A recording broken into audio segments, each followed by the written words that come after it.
Hey everybody, welcome back to another episode of Intercepted. This week I have another special guest, one of the catalysts of the success we've been having on offense. Definitely had to show some love to my guys. One of the hogs up front, Jonah Jackson, bro. Yes, sir. Appreciate you coming on the show, bro. Thank you for having me. Listen, man, it was funny because when I was thinking about who I was gonna bring on my guest this week, and I was just kind of going through my head, because normally, like, people want to hear from the skilled players, whatever. I said, listen, bro, we gotta show love to the hogs, bro. The guys that's holding it down in the trenches, man. The best teams are led by the trenches, and you're definitely one of the guys. So I had to bring you on the show. Appreciate you, bro. Bro, just won another game, bro. Crazy. Another nail biter. Crazy. We gotta stop doing this. I got family hitting me up. Fans like, oh my God, y'all taking years off my life, woo woo. But bro, win is a win, bro. Yeah. Tell me how exciting it is to obviously be able to win another game, but just in that fashion. Tell me about your emotions, just kind of like as we're winning on this win streak. Yeah, it's crazy, bro. Like, I don't think I've ever been in my 6-year career a part of this many nail-biting, for sure, last-second wins. But no, it's awesome. You know, I get all the texts in the world from everybody, right? Like the cardiac bears and stuff. Yeah. It's great, you know. A win's a win in this league, and you know they're hard to come by. So for sure, it's exciting though. Yeah, no, it's awesome, bro. I mean, and this is something I actually seen during the game, and I mean, like obviously after the game, kind of looking at it. So when I was in Tennessee, bro, we had offensive line. We had Taylor Lewan and Roger Saffold was on the left side of our line. Two Pro Bowl, two really good offensive line. And he had this slogan, he used to call it run left. He used to wear this hat called run left. And it's like we took pride. Anytime Derek would have his big runs, they ran to the left. So I'm watching the game, watching clips of it. And I think the last run that we had toward the end of the game to put us in field goal range, it ran the ball to the right. Mm-hmm. So obviously you're on the right side and Darnell. And I feel like that's just been saying that, hey, when we need to play, we need to get in field goal range, or we need a run. I trust my guys to run to the right. So how does that feel just as the offensive line to know that your coach has the trust to say, hey, when we need a run, we need to play, I want to run on the right side of the line because I like those guys. I like my eyes to run on that side. How does that feel? Yeah, I mean, that's the ultimate compliment, you know. Mm-hmm. I actually had a run left hat when I was on the left side. I did, but we gotta get some run rights going. But, yeah, for sure. Yeah, I mean, it's awesome. You know, we play this position. You know, we want everything on our back, and yeah, for him to call it in a game like that, divisional game, you know, it was dope. Nah, that's real. I mean, it was an awesome win. Then obviously, I've looked up this stat too. Like since week 5, obviously it's the bye week. You know, going into the bye we were 2-2. Obviously, a lot of self-scout, whatever it may be. But ever since then, bro, something has just switched. Not only just for the offense, but defense, but just the whole team. But bro, we're leading the league in total offense. Obviously leading the league in rushing yards, bro. And obviously, I feel like the catalyst of that is the 3 new guys we got up front. Obviously, you, Drew, and Joe. Just talk about the relationship you guys has built since obviously y'all first year here, the relationship y'all built together as a 3, and just how that's all been working, obviously leading this offense. You know? Yeah, it's been great. And all the guys in the room are awesome. You know, yeah. we got a great room. I feel like that's universal with O-line rooms. You know, we all similar guys, chill guys.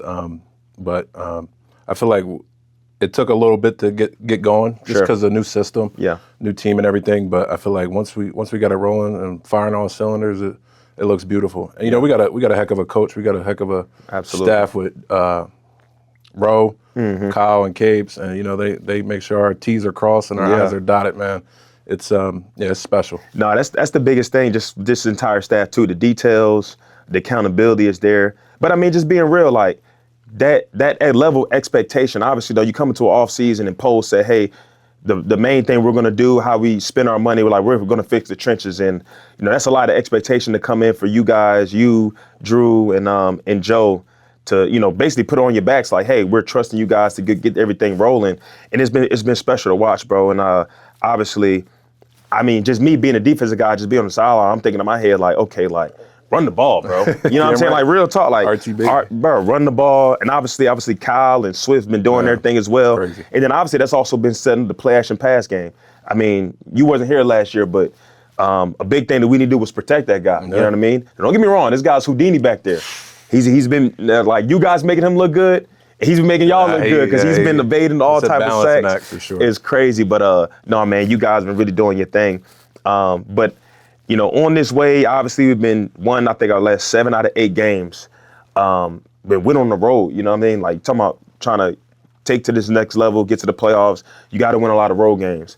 And so every road game, I'm seeing this tradition you guys having with the O-line and Kayla, right? You guys take this picture out on the tarmac before we get on this plane, right? And I'm gonna have you guys clip this. Where did that tradition come from? Did Kayla just ran like, hey, let's take a picture? Or because I'm seeing like everybody celebrating happy, like Kayla was just kind of smiling. And bro, you just sitting in the back like you pissed off or something. Yeah, I'm pretty sure you're being sarcastic. Yeah, You gotta tell them how all this came about. Actually, we were just sitting out one day. We were just sitting out there because it was really nice. And we were like, let's just get some fresh air. Right.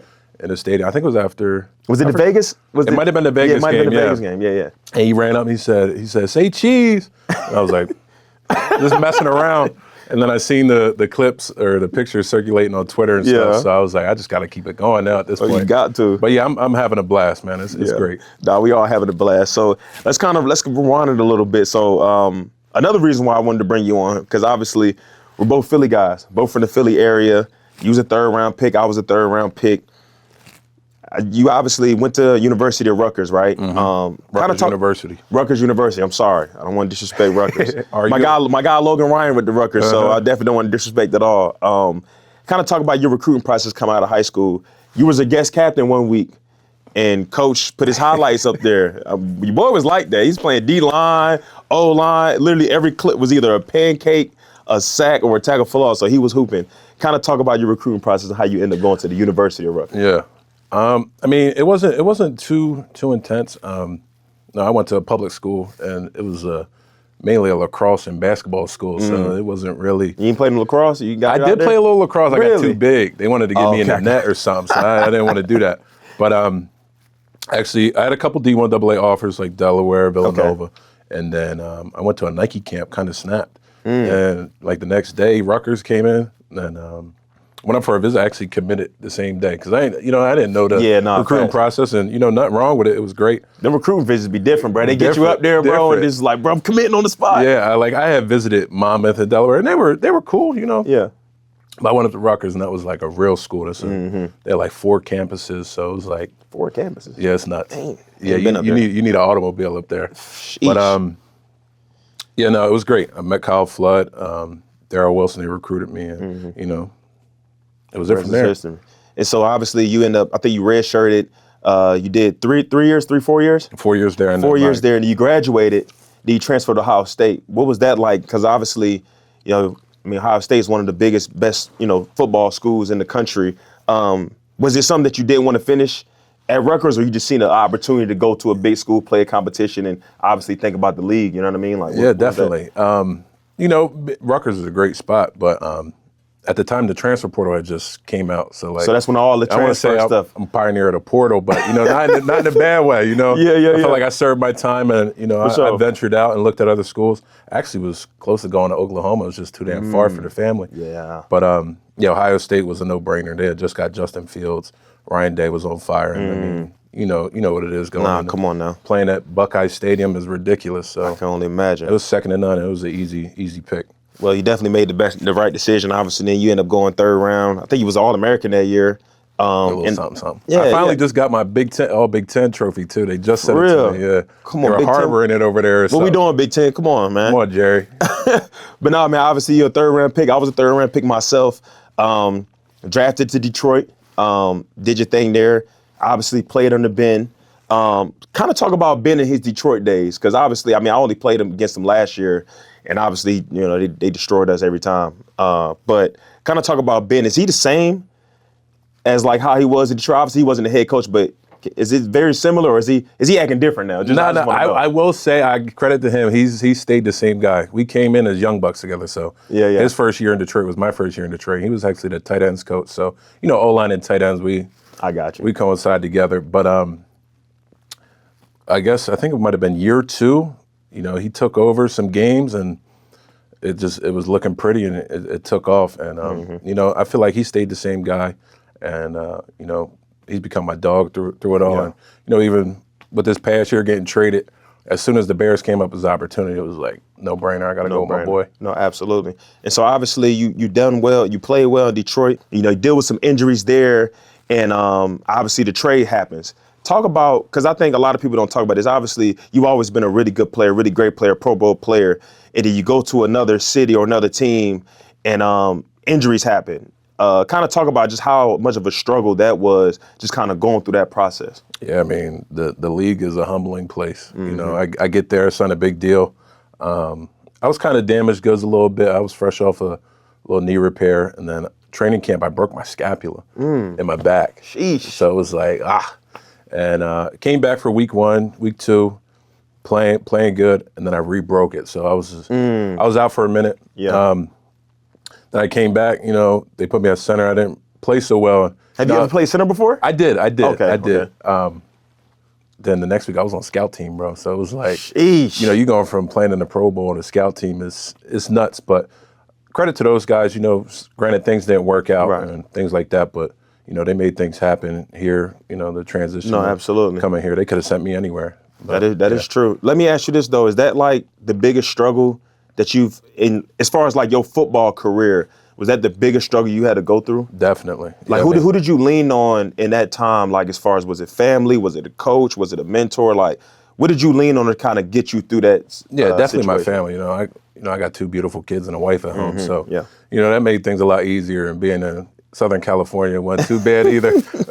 Absolutely. But you know, I had great people in the building. O-line coach, even Sean McVay. You know, he was great through it all. You know, granted things didn't work out. Matthew Stafford and the O-line guys. You know, we stayed tight even though things didn't happen the way we wanted to. But it worked out well. And so you had basically played left guard your whole career in Detroit and with the Rams, right? Then obviously you said they moved to scout team center. It's crazy. But now you're here playing right guard. You're playing well. You know what I mean? Like, talk about that, because you only hear about people talk about like a right tackle going to left tackle, vice versa. Is that very similar as far as like it's kind of weird transition? Like, how is that? Yeah, so it's a whole new world. You know, it's as simple as putting a different hand down, but like the mechanics of it and like the wiring of your brain is totally different. And I started in the league at right guard. Okay, my first start was versus the Bears at right guard. You know, I did see that. So you had your first start in the league against the Bears. Did y'all shout win? out Akeem Hicks. No, we took an L. Oh, okay. Wow, it was close though. You know, okay, it was close. It was close. But we were actually on our way to the airport for our Arizona game, and our line coach comes to me. He's like, "You mind playing left guard?" You know, Taylor Decker, love you over there. I'm like, what the, you know? But you know, all things worked out, and but yeah, it's quite a transition. But I feel like, you know, once you harp on the fundamentals and things like that, all those simple stuff, it comes naturally. People say it's like rather eating with your right hand versus eating with your left hand or something. So it's funny, when I was in Tennessee, bro, like we had safeties, like here it's like free safety, strong safety, like you almost got like a box safety and post safety, whatever it may be. When I was in Tennessee, we basically just like, it was interchangeable. So it was like left to right, whatever it may be. I love being on the left side for some reason. Like I'm left-handed, and like I always, I'm a lefty. Yeah, here we go. I knew we had some like more stuff that we gotta like.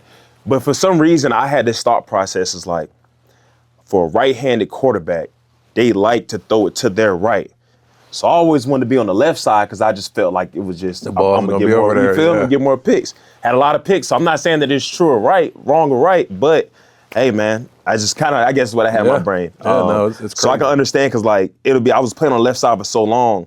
So whenever I was switched to the other side, it was kind of weird. Like I was taking on the block. It was like, I kind of want my left arm free. It's my strong arm. It was weird. Yeah. I say that like even pulling around to kick out, like I feel like this one I could really, Yeah. This one's like, you know, it's not fum shum, it's just fum. Yeah, there you go. I love that. That's funny. So obviously we just talk about stuff that we have in common. And obviously this is not thinking too far ahead, but obviously Black Friday, Thanksgiving, going back home to Philly. And we've talked about this off camera, stuff like that. I've obviously got traded to Philly, so I played in Philly. I've kind of already had that homecoming type thing. This is gonna be your first game back home in Philly? Playing in the league? Yeah. How many people you got come to the game, bro? Half of Delaware County coming out to that game. But like the good thing is a lot of people are like season ticket, you know, they're diehard. Oh, yeah, that's dope. That's dope. But yeah, like my immediate family and stuff, wife, kids, her family.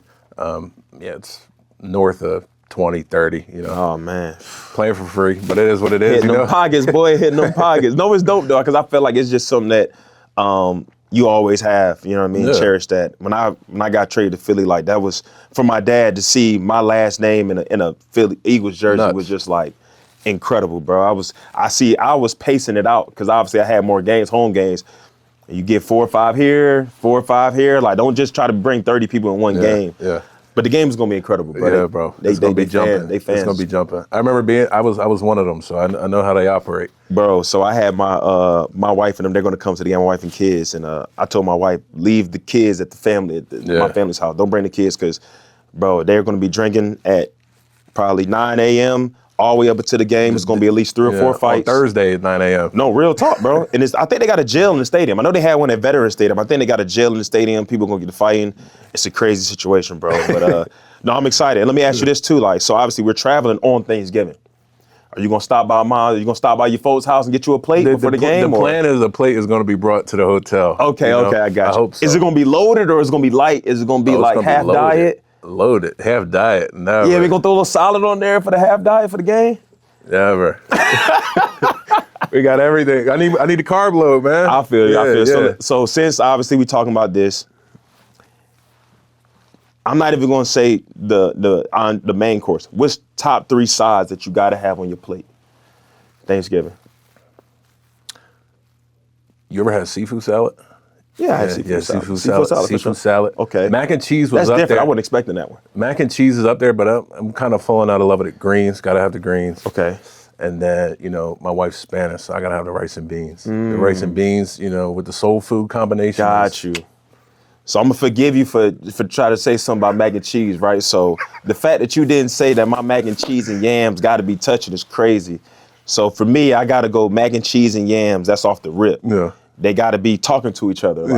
Like, they gotta be cuddle. scooping up together. They gotta cuddle. They gotta be very intimate. Then at that point, like, you do bougie yams or you do like the syrupy yams? Like you got marshmallow on top or no marshmallow on top and stuff like that? It depends. Like Who's my wife, cooking? yeah, it depends. Like my mama didn't make it like that, but I've had it with them. Like I said, it doesn't really matter as long as they're sweet, they're delicious, they're good. Yeah. Mac and cheese it gotta be cheesing. You know what I mean? Can't be. I don't like the custardy formed. Well, no. When I say cheesing, like when I scoop, it needs to be pull. It needs to be mushy, but then it gotta be like the top cheese crust gotta be like Gotta have the skirt. gotta be crusted. But when I dip, you feel me? It's like, you know what I mean? You gotta hear it too. You gotta hear it, bro. It's like, it's one of them situations you gotta, it's hard to explain it, but you know when you know. After that, it go a lot of different ways, right? Yeah. We can go greens. Gotta have like some cornbread. Or we can go stuffing, right? Oh, stuffing. Personally, I forgot about stuffing's up there. I forgot. Gotta about have the stuff. See, I'm not personally. Stuffing and greens. I think I take that over to mac and the yam. That's fair. I can give you I'll that. put it up there. I can give you that. That's I'll put fair. it up there. I'm not a huge turkey guy. Yeah. Personally. No. Like, I like turkey, but I really don't eat turkey outside of Thanksgiving. It should be too You know dry. what I mean? It'd be, like, you got to cook it perfect. It's so easy to mess it up. You ever do chicken quarters? Brine them? Brine chicken? I've had that. Yeah, but I'm more like, I like braised beef. Yeah. You know what I You mean? do pork, ham? Nah, we don't do the ham, not at the crib. I like and the then, ham. So we'll do the braised beef. And honestly, man, I give some chicken wings. Some chicken, bro. We do some chicken. You never go wrong with that. Bro. Never go wrong with that, bro. But no, man, listen, bro, I appreciate you coming on the show, bro. It was awesome. I got to start showing more love to my big dogs, man. I think next we're going to get a D-line on there as well. But I appreciate it, man. It was awesome, bro. And we got to keep this thing rolling, bro. Always, bro. So you got to find a way to get 1-0 this week. Obviously, we got Pittsburgh coming up. Before we end it off, give me your thoughts about, obviously, Pittsburgh and their defensive line. Obviously, you're about to go up against probably a future Hall of Famer, Cam Hayward, and obviously TJ Watt and those guys. Talk about that. It's going to be a huge matchup for O-line versus their D-line. Yeah, the fun never ends in this league. You know, everybody's got their warhead on the inside and on the outside, and they just so happen to have like 5 or 6 of them. For sure. They got young guys, Keanu Benton, Derek Harmon. The other side, they got Alex Highsmith and Nick Herbig, and then the backers, Patrick Queen, and I forget the other guy's name. Some dogs over there. I think it's Wilson or something like that. Yeah, they know how to play ball, so it's gonna be a good matchup. Yeah, man, I'm excited, man. Hopefully, I seen Aaron Rodgers has a little bit of injury stuff going on. I know for a fact the fans want to see Aaron Rodgers come back to Soldier Field. I want to see him out there. Obviously, I think I've played Aaron Rodgers twice. Won one, lost one. I won the last one, so hopefully I can go on a 2-0 winning streak against Aaron Rodgers. But I know, I mean, obviously, I want to make sure he's healthy and stuff like that. But some unfinished business, I guess, in Chicago with Aaron Rodgers. So we definitely want that last time of Aaron Rodgers coming. I'm gonna say last time because I don't know what his future is gonna be like. But if he comes back to Soldier Field, we need to make sure that we end that on the right note. So anything we can do to get 1-0, man, that's what we're gonna do. So, but Jonah, man, I appreciate you coming on the show, bro. It was awesome, bro. Appreciate you. Yes, sir. Thanks for watching Intercepted. Make sure to stay glued to the recap for new episodes all season here on YouTube.